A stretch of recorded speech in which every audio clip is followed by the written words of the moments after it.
Yo, welcome back to another video. The weather outside was just spectacular, finally in the 60 degrees. The days of 110 degree weather are over, hopefully. And so I was very excited to go out and enjoy this weather. And I'm packing on my hoodie.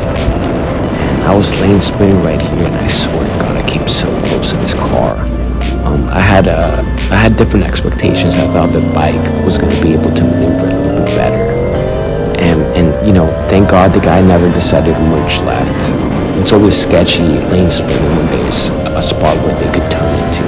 It's best lane split when the cars are right next to each other, kind of sandwiched together, because you know none of them are going to try to turn into each other. Anyways, after that I kind of felt bad. I'm like, fuck, I gotta be careful. And this truck blasts past me, trying to race. This slammed fucking tiny truck. And you know, I'm like, alright, I'm gonna see what's up with it, but I already just did something sketchy, and I'm not gonna push my luck any further than it needs to be pushed. Now, the truck's doing about $120, which is pretty impressive for a truck. But he's driving super recklessly, like he just doesn't give a fuck. And to be fair, you know, he's protected by metal and cages and whatnot. I'm just on a bike. And I had just risked this, so I'm like, fuck it. Alright, I'm gonna cut the race here. I'm not really trying to go in and out of traffic right now. I'm not pushing my luck any further. I'm trying to get there in one piece. It's very important to not ride outside your comfort and skill level. And even though I think my skill level's high, you know, it's best not to go knocking on death's door. And I passed this motorcycle, and he has an Insta 360 on the back, which provides a third-person view. However, his stick is really small, so I bet you see nothing but his back and tire.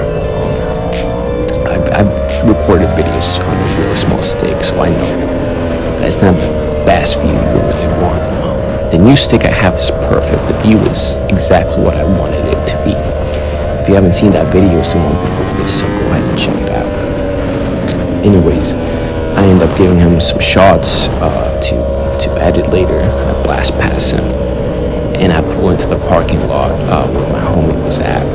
He followed me into the parking lot, and I wanted to say what's up with him, but he never got close, which kind of sucked. I wanted to definitely exchange info, maybe get some clips with him in later. And so anyways, he got pretty fucked up. I've never seen homie this fucked up this time, so I'm telling him drive carefully, like relax. We don't need to risk anything.